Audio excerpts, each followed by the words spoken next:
Om Shanti. Om Shanti. Welcome back. I hope you had good experience with the food and everything. Okay, thank you. Now we have come on that second, on that part, where we'll now be having a panel discussion. In that panel discussion, we will be talking about many things about spirituality and its application in our day to day life. And in order to address many of your questions and give us the understanding, those small, small concepts, logics, which can help us navigate our day to day professional and personal life, I welcome on stage our dearest Balabhai. Balabhai, who had already taken our session on overcoming overthinking. I request Balabhai to please join us on stage and to accompany him and give us such enriched answers. I would now call upon our next speaker, BK Ramadidi. BK Ramadidi has been associated with Brahma Kumaris since childhood. She coordinates services activities at City Food Center. Many organizations she has worked with supported them like BHEL, Indian Oil, Tata Power, Indian Army, and has given them the enriched knowledge and understanding of applied spirituality. So let us join hands once again and welcome both of them. Thank you. Thank you. Om Shanti. Before starting it, I would request our sister to come and give bouquet to both of them. Please come.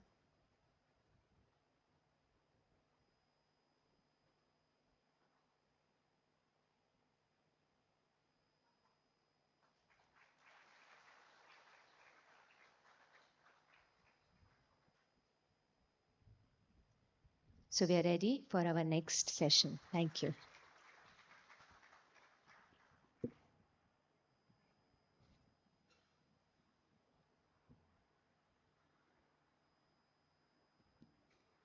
Good evening, and thanks for coming after a very good dinner.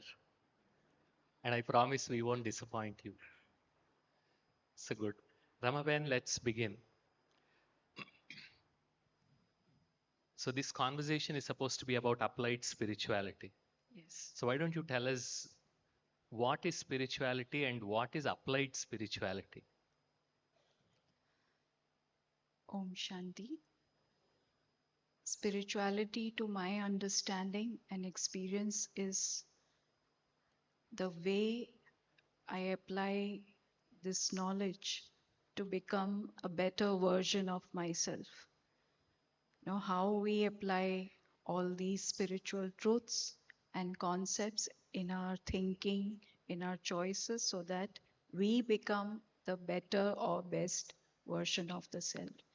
And the application part is applied spirituality, is understanding these concepts of soul consciousness, who am I, and the deeper, subtler aspects related to it, in shifting our perspective from a limited body conscious outlook to a more, universal, more accepting, more inclusive outlook. So, application begins from everything we do in our consciousness, the way we look at things, the way we perceive, and the way we decode or decipher the situations and respond to it.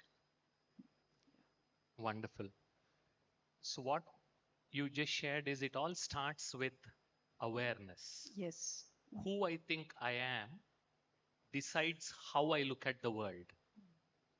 So my awareness determines my attitude, and my attitude determines what I see.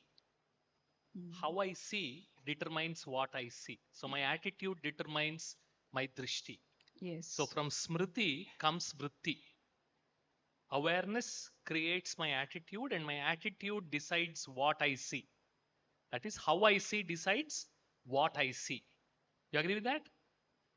And what I see decides what I do. My kriti, my drishti decides my kriti. and how I act determines the world around me, my srishti. So it starts with smriti, then vritti, then drishti, then kriti, then srishti. And what I see around me is what I keep remembering. Smriti comes from the word smara. Smara means to remember, to repeat. So my srishti determines my smriti. So what I understood is, if we want to change the world around us, whatever the world around me, then I should start by changing my smriti, who I think I am, because that is what determines the srishti or the world around me. So when I start thinking about myself as body, what happens? And when I switch that awareness and start thinking that I am a soul, then what happens? That is what we will explore in a little more detail today. Is that okay? Yeah. Because all of you, most of you must have attended today morning session, the first session about the soul. So how do we translate that into day-to-day life, where the knowledge of soul becomes soul consciousness, is what we will explore in the next few minutes. Sarama Ben, why don't you tell So, us? see, the whole aspect of consciousness is whatever it is that which we identify ourselves deeply. That identity from which we are borrowing our self-worth. What Balabai was trying to explain, that chain of consciousness, smriti, vritti, drishti, kriti. The observer is the observed. The observer, that is I, the way I observe a thing, you know, it's always shaped by how I see myself or the way I feel about myself. So, soul consciousness versus body consciousness. I am a soul, I am a peaceful being, I'm unique. When I understand that I am unique, how does it change my attitude? How does it change the way I look at things? What are the, shifts that we go through? There are a lot of aspects that almost stop existing. Like, for example, comparison. If I am unique, would I ever compare myself with anyone? No. And if you are also unique, then would I compare you with anyone? No. So, this whole self talk we have, or the talk we have with others, based on comparison, based on I should be like this, or you should be like her, you should be like him, all this would change, right? So, understand this, you are unique, how it sets you free from so many things, how it shapes your uh, the way you perceive the world, how it shapes your choices.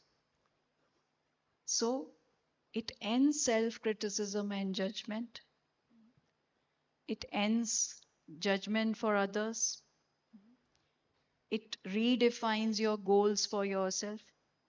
Then instead of competing and comparing, you start talking to yourself like this: okay, let me compete with myself. If I am unique, if the role I am playing, it's shaped only for me, then let me see what best could I bring in to this role to make it unique and very special. So it's a different self talk we.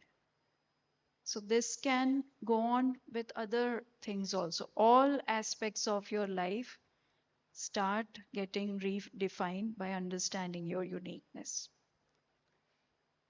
If you, if I'm unique, it also means you are unique. Is that the Yes. corollary? And if you go a little bit deeper into I am unique with respect to the self, if I am unique and you are unique, it means I cannot become you and you cannot become me. Mm. Very simple. If I cannot become you and you cannot become me, there's no point in me trying to make you like me and me trying to become like you. And if you reflect, almost all the sorrow that we experience, especially in relationships, is to make someone else like me or me trying to become like somebody else, which is fundamentally not possible if you understand this simple principle of soul consciousness that you are unique and I am unique. We are about 400 plus in the hall. Is there anyone else like you? Is there anyone else like you in the whole universe? Isn't that beautiful? No one else exists who's like me. That means I'm special, Vishesh. And when I am unique and you are unique, then there is no point in we comparing with each other, as Ramaben was mentioning. And now you translate this into various aspects of life. If you start comparing yourself with your classmate, when you bring in this consciousness, this smriti, that my classmate is also unique and I am also unique, it means their intelligence is different from mine, their capability is different from mine, the way they think and react is different from mine. Yes or no? I'm just trying to, we are just trying to build that corollary, nothing else.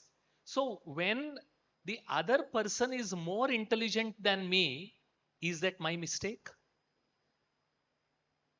Should I feel guilty about it? If the other person is more capable than me, if the other person is more rich than me, should I blame myself? If other person got a better offer than me, should I blame myself? So you see how by simply remembering just this one small principle, this smriti, that I am unique, how it starts impacting how you see yourself and how you see yourself in relationship with others. And we are just exploring one aspect of soul consciousness. There are many. We just started with only one. I am unique. So now Rama Benji will explain when you start applying this principle between parents and children, how does this principle play out? We are going to start applying this one simple principle in every aspect of life. We'll go into little more detail, spend a few minutes, and then experience the power of soul consciousness, what you learnt in the morning. So, building upon what Balabhai shared, so uniqueness, as he said, it comes out or gets expressed in many aspects of our personality. One aspect can be, how expressive we are or how, uh, reserved we are, or let's say the speed with which we accomplish tasks. Even the timeline is unique. The way we perform tasks, somebody does it in a certain way, and we start comparing.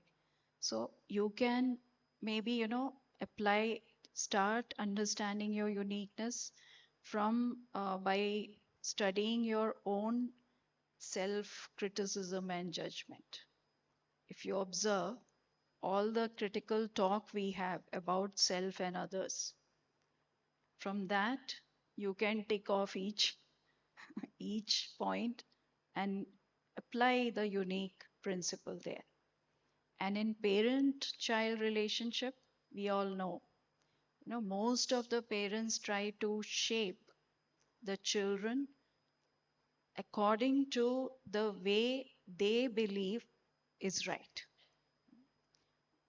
They shape the choices of their children, like they should be a doctor or engineer or whatever.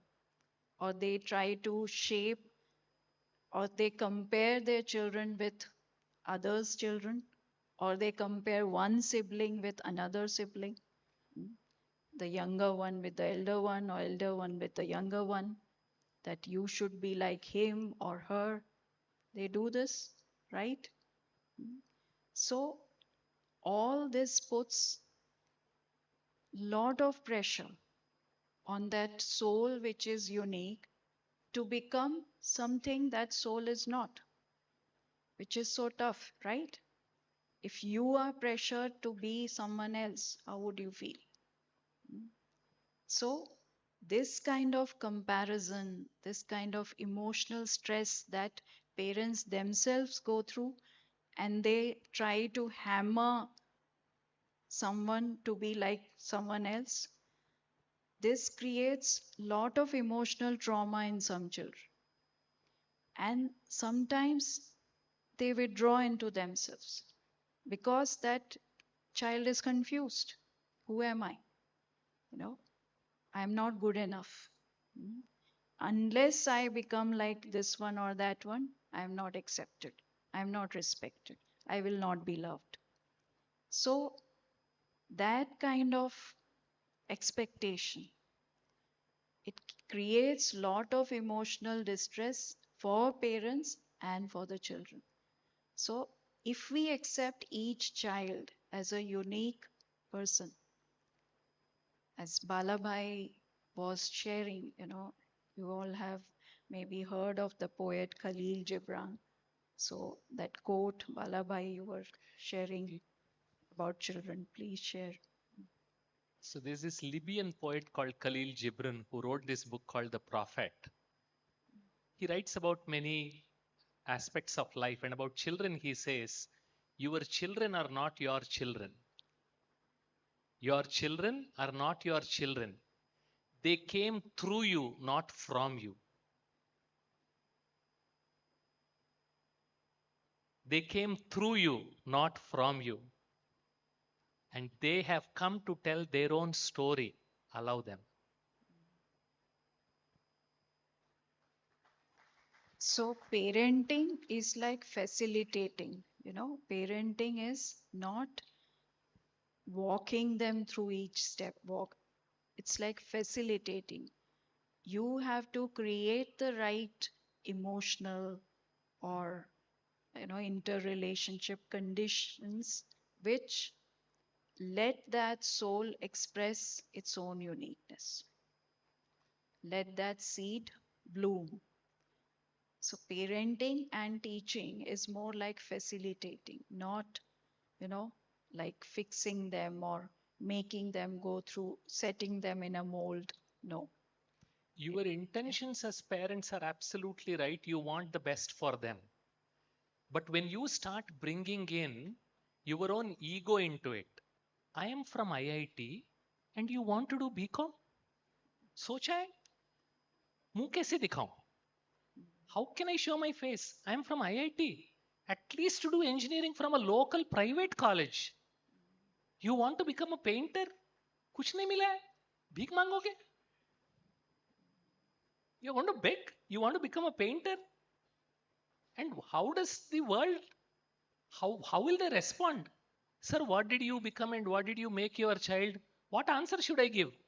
So now you see how you are literally trying to force your child so that your self-respect is not hampered. And there the equation of child, the agency that you need to give to the child, that respect is completely lost. And you see the amount of emotional stress that gets generated for the child, especially if the elder one is extrovert and the younger one is introvert.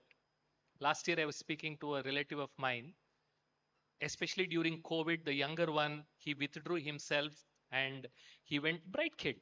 He went to college. He could not survive there. He said, Amma, I'm not going to go to college. He came back home. Hours together, he used to play games and he would not even speak.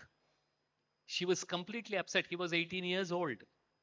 And then when I started speaking with them, this is what I told her. You know, did you try to understand where that person comes from? And this is a typical Indian parent thing. I don't know about other parents, but at least Indian parents, your love is so much that it chokes the kid. And the younger one was constantly told since childhood, because he was an introvert, the parents never understood it.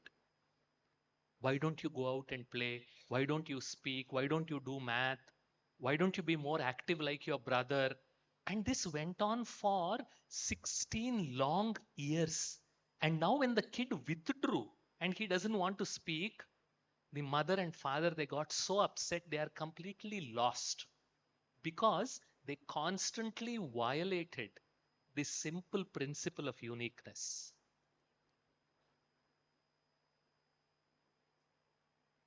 It's so painful because each one is different.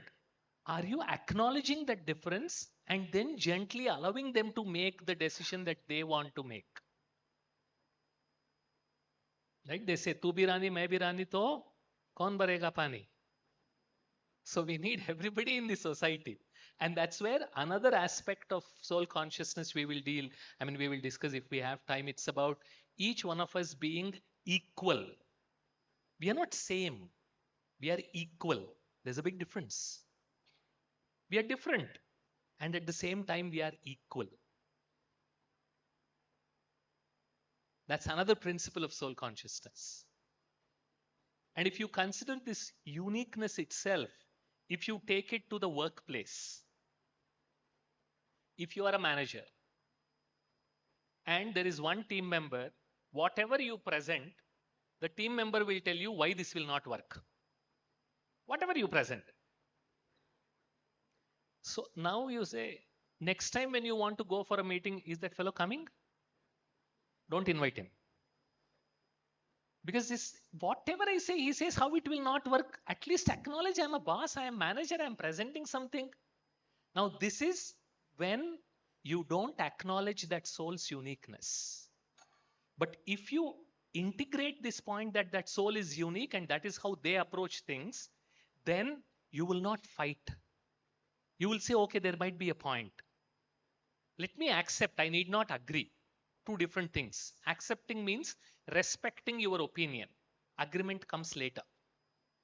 So when I start looking at each of my team members that as they are unique, then I will allow them to speak.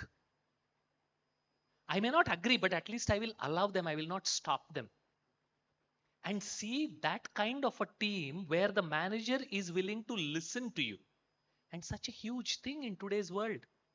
And where we talk a lot about psychological safety in teams. Google did this experiment a few years ago, where they asked this simple question, which team is most effective and efficient team? Most effective team. Who are the high performance teams and what are their qualities? If you search on the net, not now, if you search on the net NY Times and then Project Aristotle, you'll get a very beautiful article. And one of the first qualities that they came up with is those teams in which the team members feel psychologically safe are the ones that thrive because you are allowed to be yourself. Please make a note and reflect because that is what we ask for in every relationship. Can I be myself? Can I get that space? Yes or no? Can I be myself? And that relationship and that kind of professional environment where I am allowed to be myself without any fear of negative repercussions, when you have that kind of a boss, when you become that kind of a leader, see the difference it makes for the good ideas. No idea is brushed aside. Every idea will bubble up because everyone feels safe to speak up. Whether that idea works or not is something different, but at least you're allowed to speak. Ask yourself, how many times in your life, how many times, whether at home or even in office, where you wanted to say something and then you said, nahi, abhi nahi. Have you been there? Yes.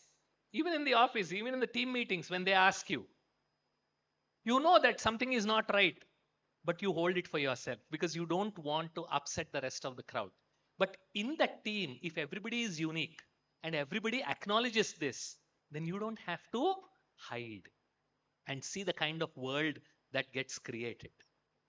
Now, that is the power of just this one single principle of I am unique. We would encourage you to just write that word, I am unique, that phrase, and keep reflecting while you're here.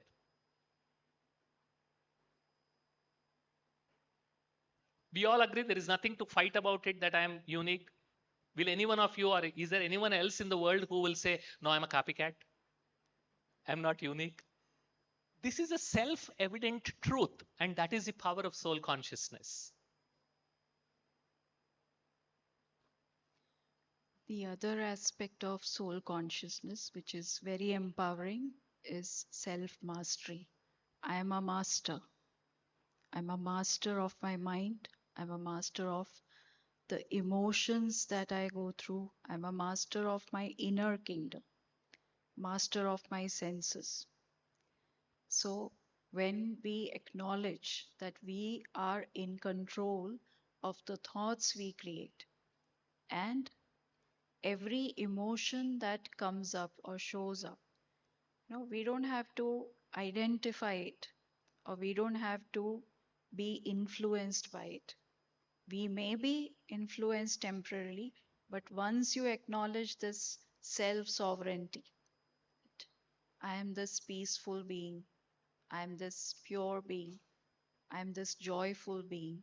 You know, when you come from that reality, then all these emotions are like passing clouds you can see in a detached way. And you don't identify with each emotion or thought. So, Balabai, can you share how this aspect of mastery has helped you in your own journey? Sure. And let me complete this point of uniqueness and then I'll come to the mastery. What I found, I got associated with Brahma Kumaris 32 years ago. And you all enjoy the food? Yes? So they have mastered this concept that pehle pethoba, fir vithoba. Those of you from Maharashtra can identify. So the shortest route to one's heart, yes. So the shortest route to one's heart is through the mouth, is through the stomach. So this is what brought me in contact with Brahma Kumaris, and then that journey still continues. And there are many unique things about this organization, which I found during the course of all these years.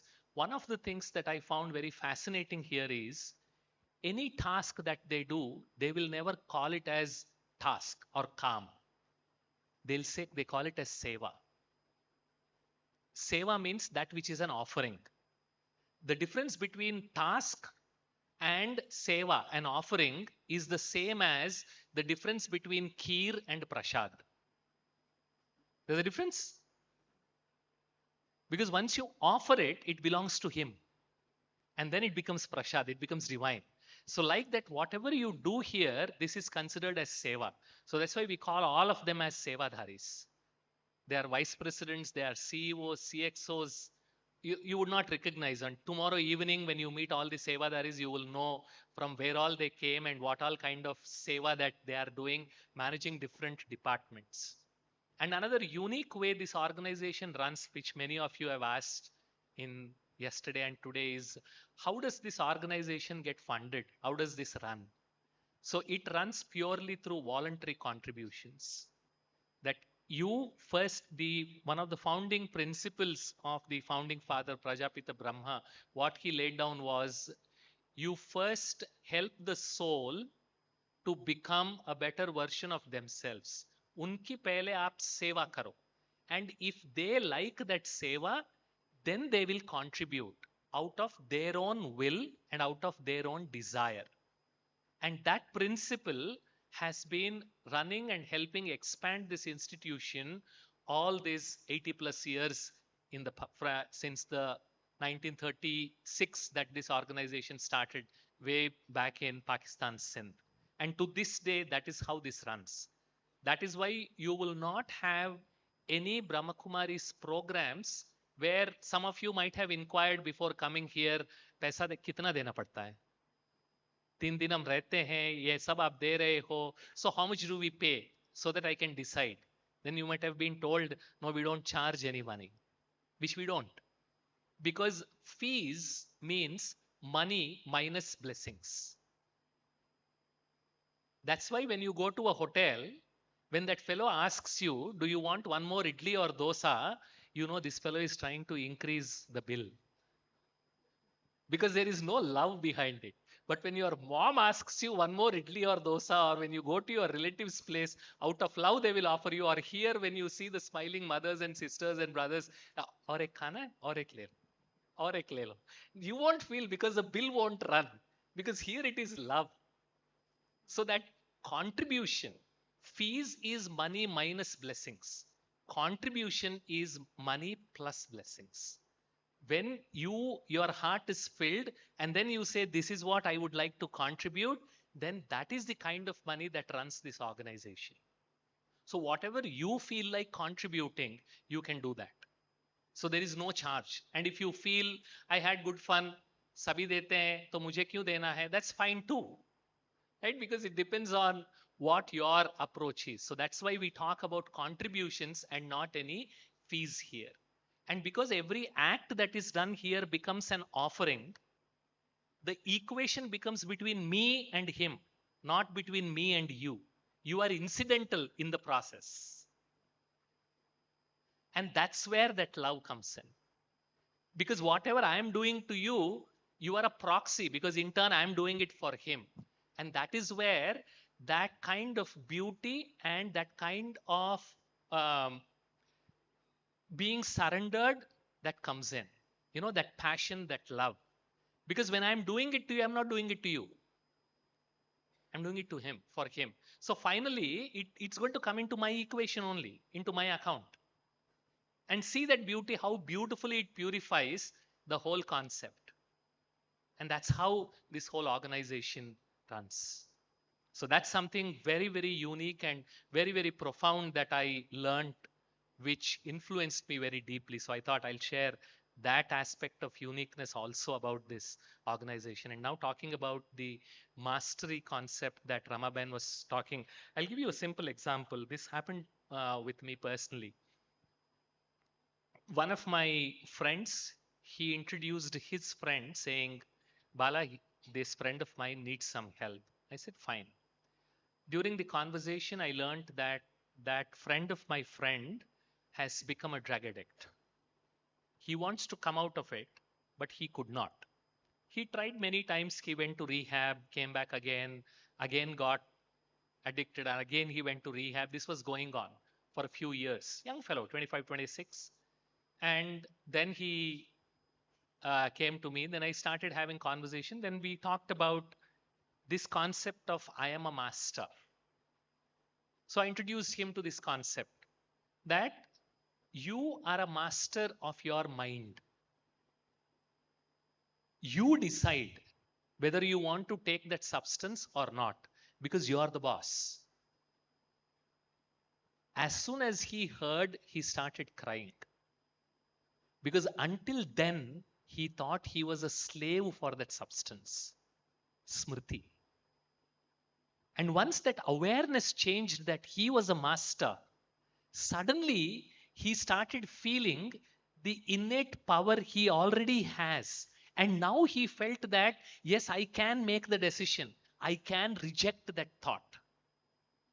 Then we had a couple of other sessions where I taught him about the principles of overthinking and the few principles about thinking, how your mind works, how you need not believe, how you can always create another thought. All of this based on this simple principle of soul consciousness that I am master. And this conversation happened almost 5 years ago. And to this day, he is sober. He hasn't taken any drugs. Because he moved to, now he decides what he wants to do. The substance doesn't decide. So he's taken to boxing, he's taken to physical exercise, he's taken to a lot of hobbies by his choice. because he always remembers, I am the master. This is the mantra he repeats every single day. And see the power. Because today we feel so helpless about so many things because we forgot about we ourselves being the master of our life. Ask yourself, and you don't have to again feel guilty. It's not about feeling guilty, it's about trying to understand and with a lot of compassion, trying to become a better version of ourselves. Like so beautifully Ramaben put it, the definition of spirituality. So, one aspect that I am the master can make a huge difference, because when you say I am the master, then I decide to respond. I will not react.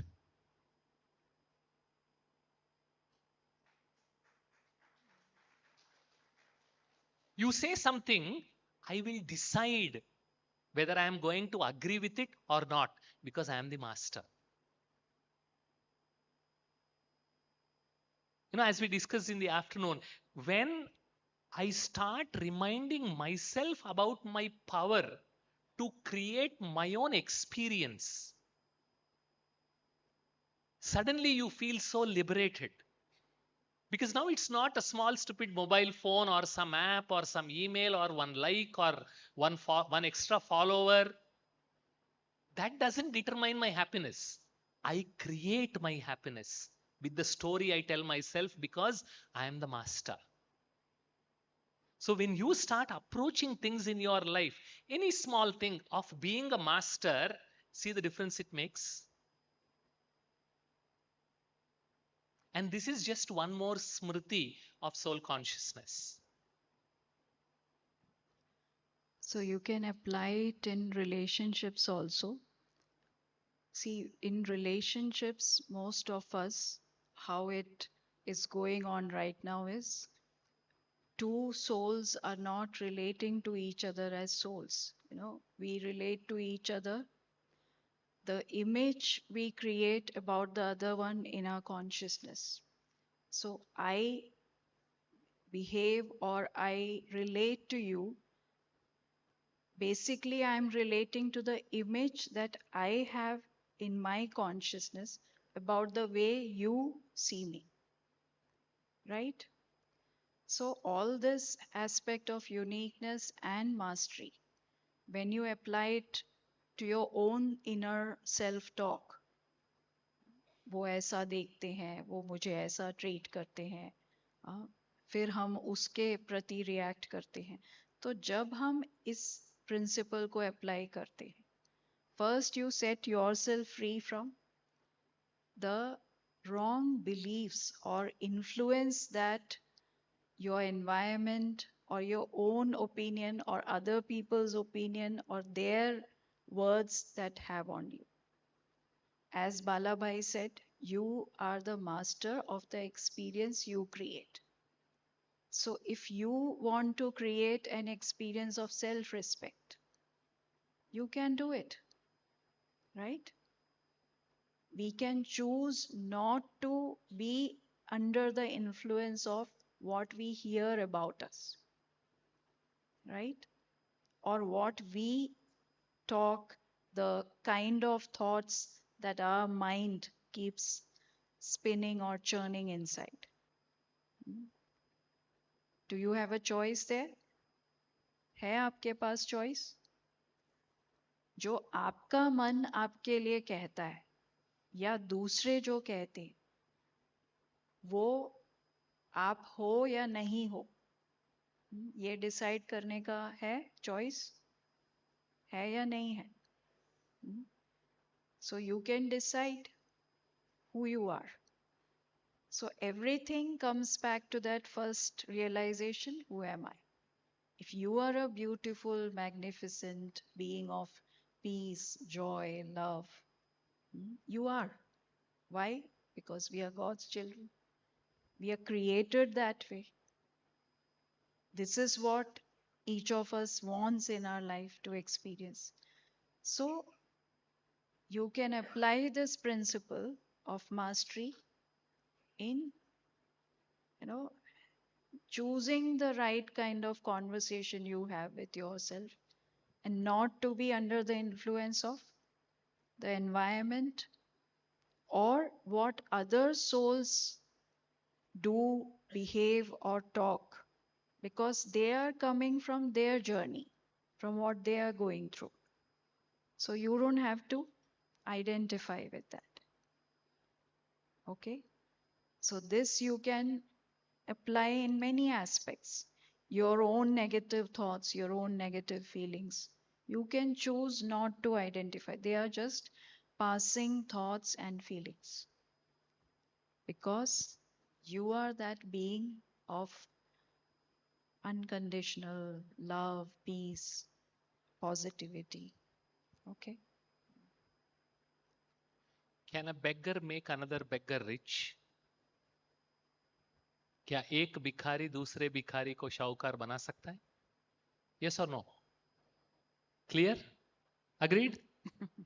So, when I want love from you and you want love from me, what happens? The whole relationship breaks apart, correct? And that's what we are seeing in today's world. I want love from you, you want love from me, because I want you to complete me. Right? All the romanticized versions, she completes me, he completes me. And that completion after a year or two becomes incomplete because nothing is getting filled, everything is getting emptied. Because whatever I want him to give or her to give, I'm not at all getting.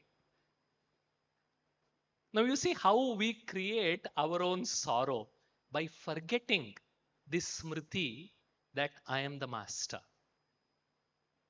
So when you are the master, you start giving. And when you start giving, the relationship will blossom or it will dry up. What happens? And anyway, you can't control. Remember the morning's conversation. You can't make them love you on demand, can you? Can you make anyone love you on demand? I am feeling like being loved now. Love me. होता है? Because then that is dependency. But when I am the master, then I start relating with you as an equal. Not somebody more than me, not somebody less than me. Because you are unique and I'm unique.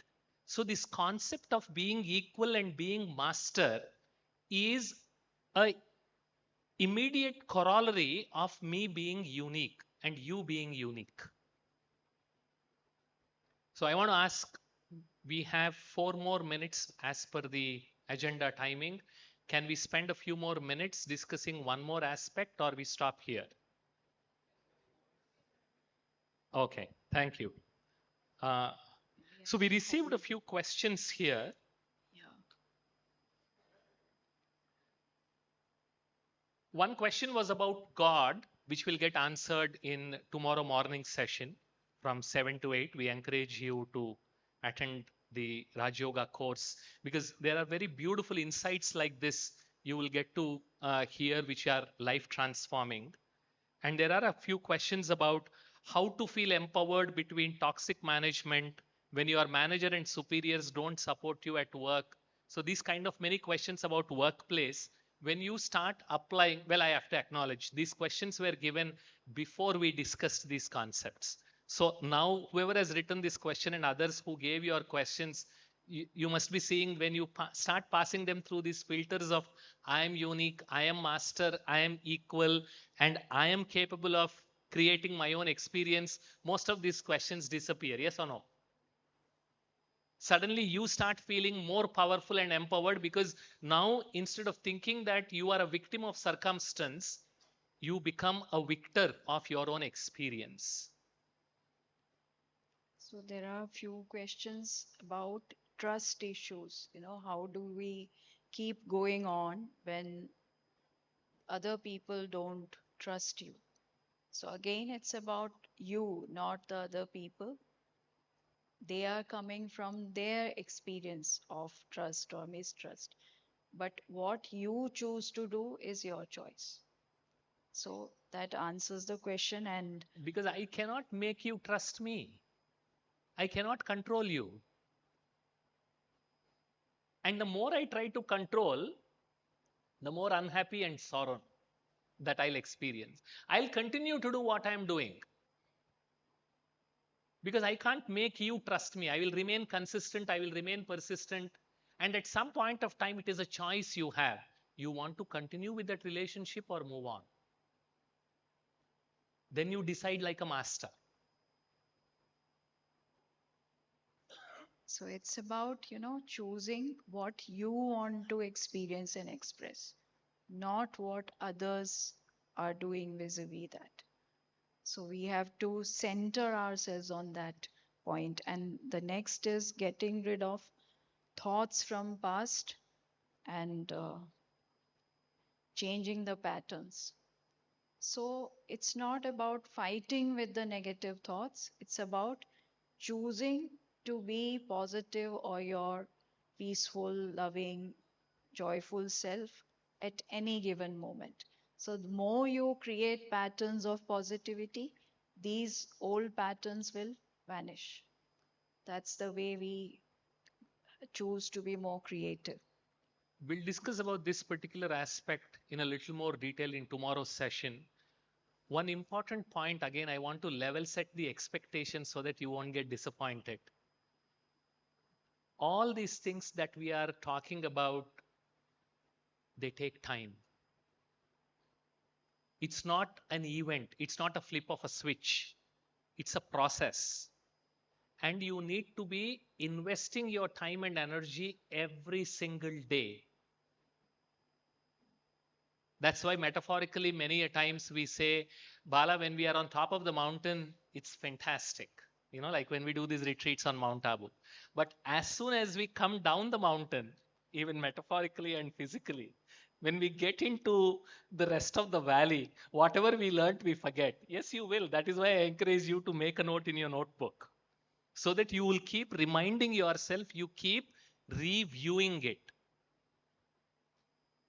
And that is how you will respect yourself, the time you gave. Respect is respect.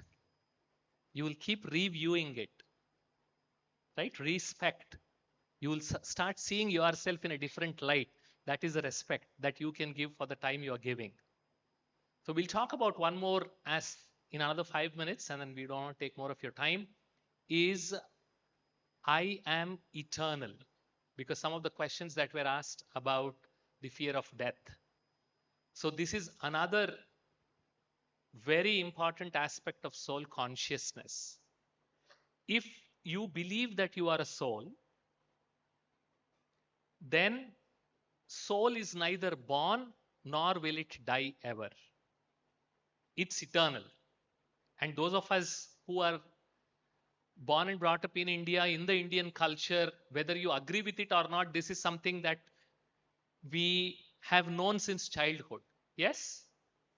So when you start experiencing it, not just at the level of the thought or the knowledge, but when you start experiencing it, this fear will be removed.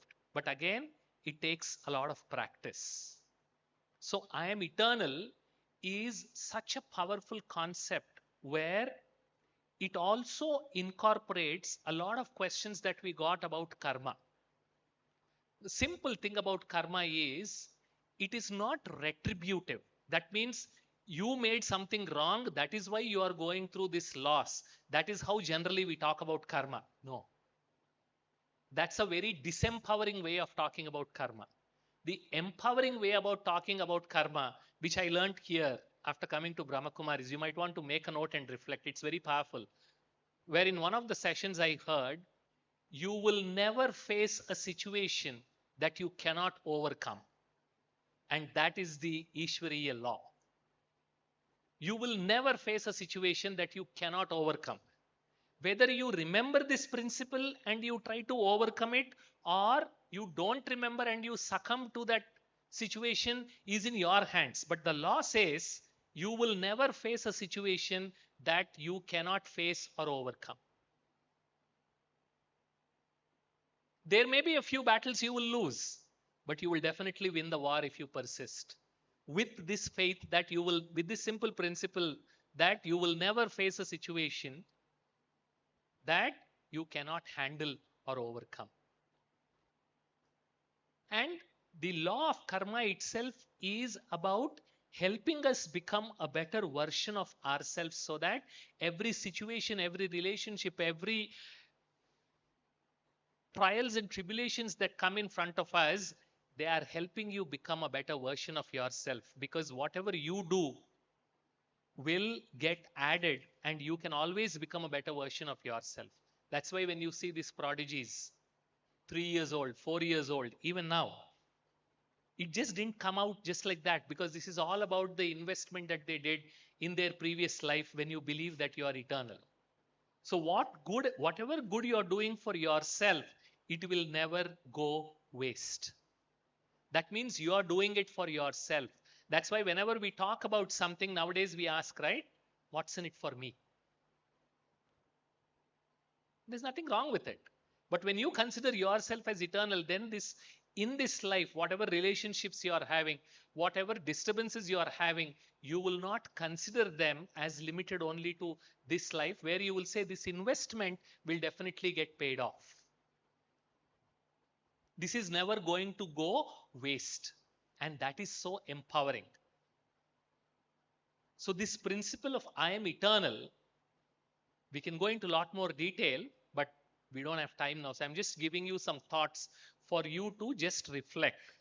A few other aspects of soul consciousness which you might want to make a note and reflect in this form. Next is I am connected. So when you club karma and eternity, you are never alone. You are always connected. I am connected. One of the biggest problems in today's world is loneliness. You're in the middle of a crowd, still you feel lonely. But when you start remembering that I am connected, then you are never alone. Next beautiful concept or principle of soul consciousness is I am light. I'm not this body made up of 5 elements. I am that spiritual light. And the next most important principle, I am valuable.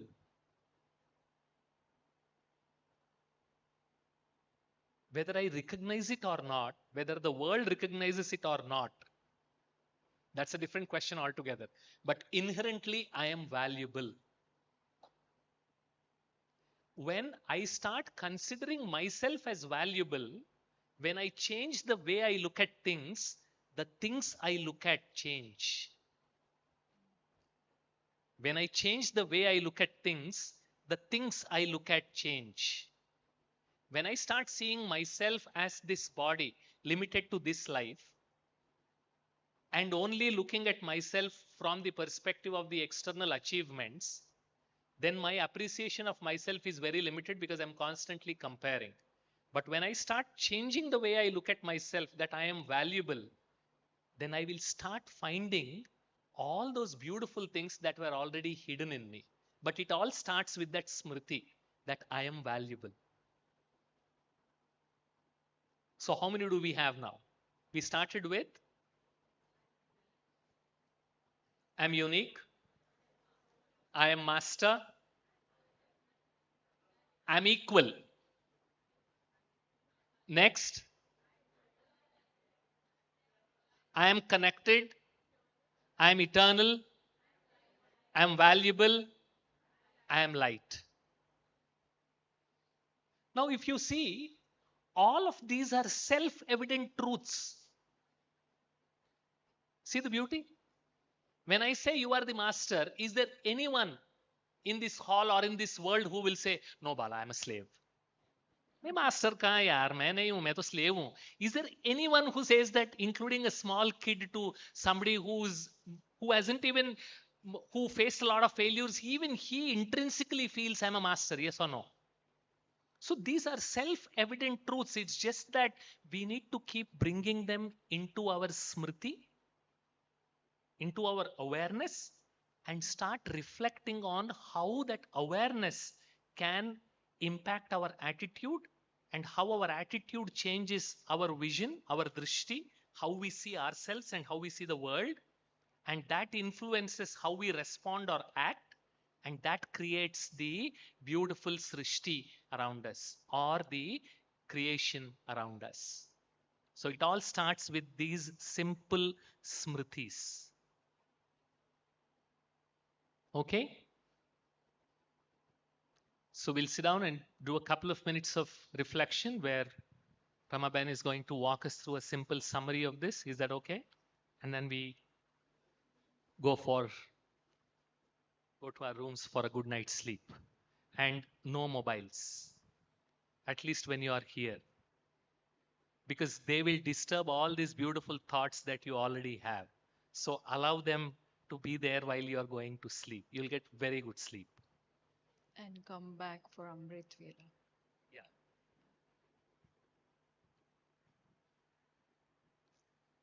So sit back, relaxed, and gently focus inwards.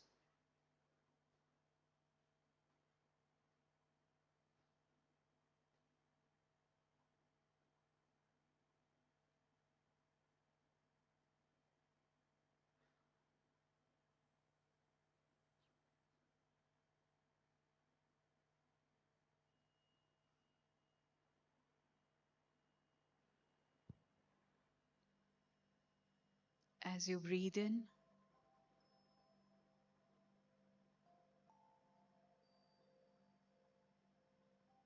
relax your body, all the nerves, muscles, and focus your attention gently at the center of the forehead.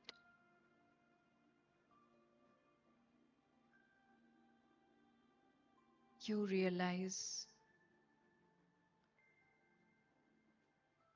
you are this tiny point of light, a sentient point of energy,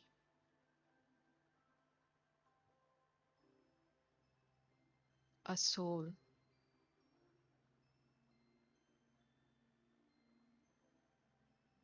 The one who thinks, understands, and experiences everything. You're not this physical body. You are a spiritual being, a point of light.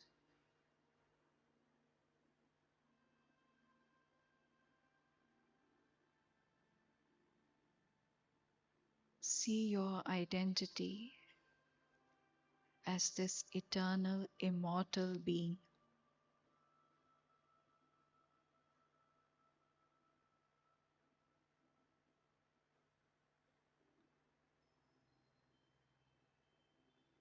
I am this being of light,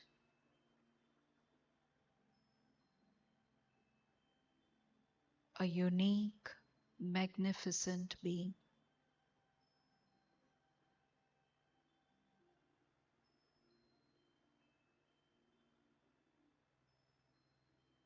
There is no one like me.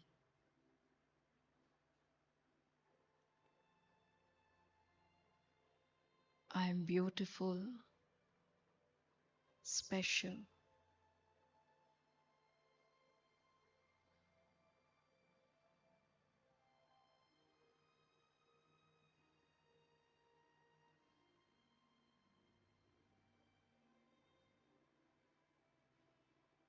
My role in this world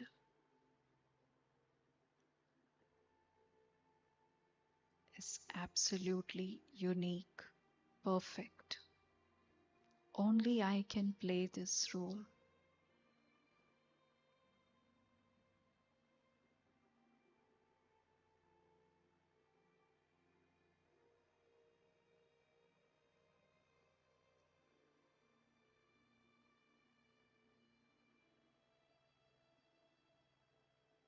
See your own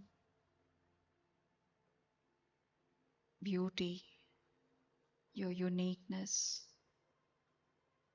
your special place in this matrix of life. Only you can fit in that.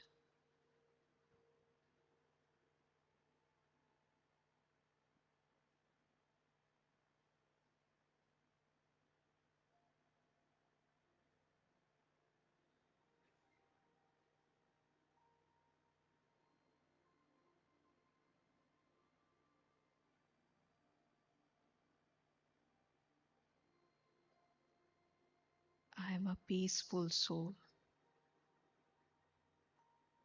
a being of joy.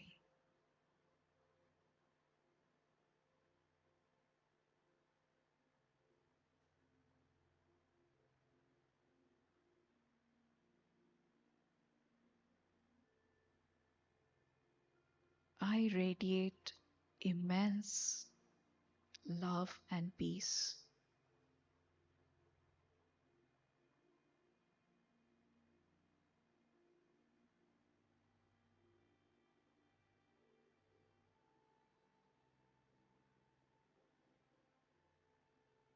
In this moment, I realize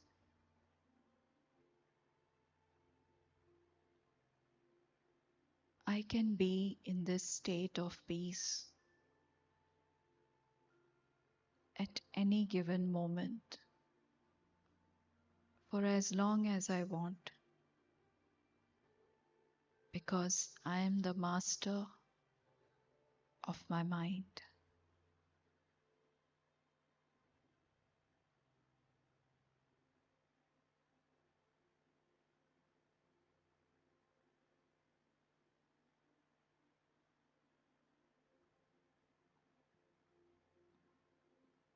I am aware of the thoughts that come and go.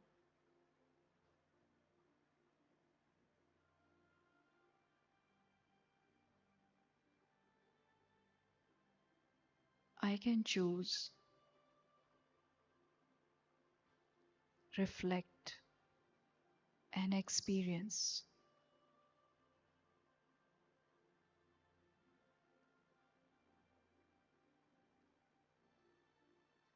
Whatever positive feeling or experience I want to create.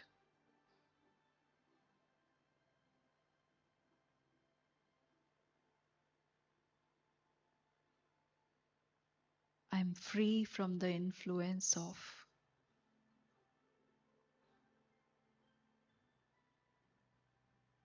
negative thoughts, uncontrolled thoughts,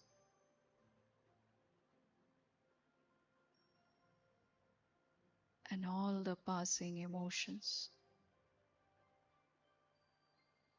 I am a peaceful,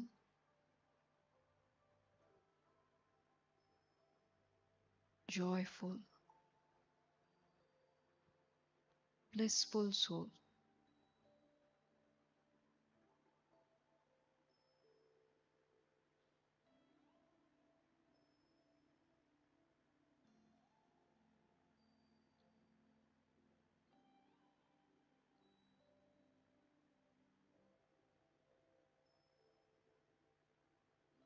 Instead of being influenced and reactive, I can pause, reflect, come back to this awareness of my true self,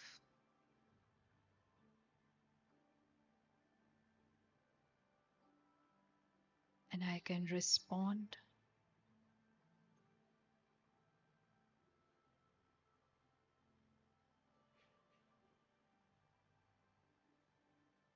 positively.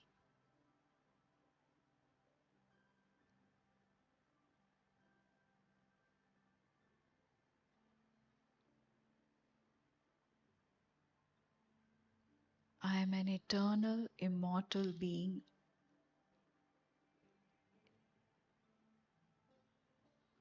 on a continuous journey of experiencing life,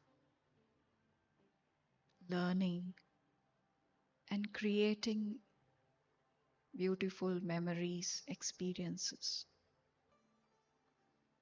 This body is perishable. It's just a vehicle I am using to play my role. But I am eternal.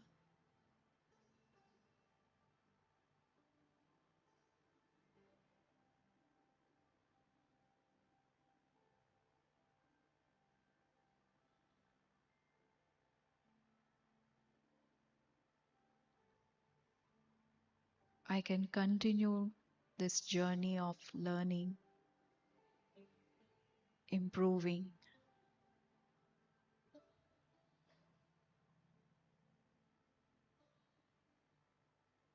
and becoming a better version of myself every day in this life and in the next life.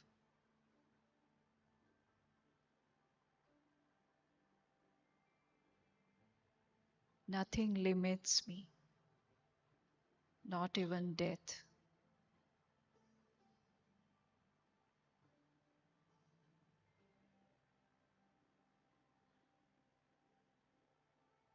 Every day, every moment is an opportunity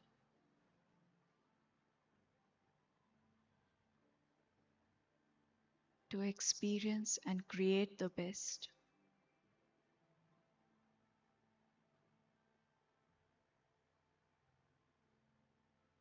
I move on with grace and gratitude.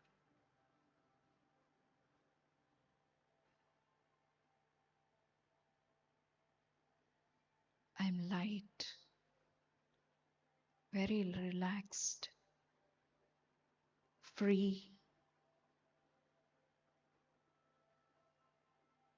and happy.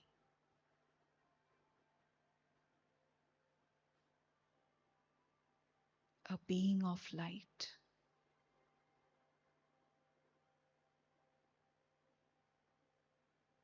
I understand myself, my journey.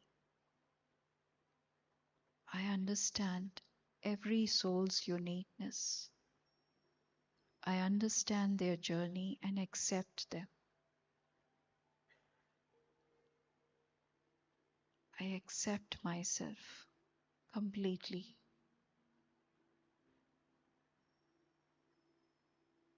I'm free from conflict, from all pressures and expectations. I'm light.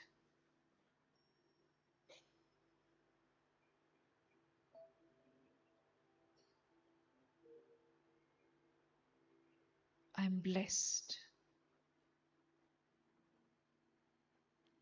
Om Shanti, Shanti, Shanti.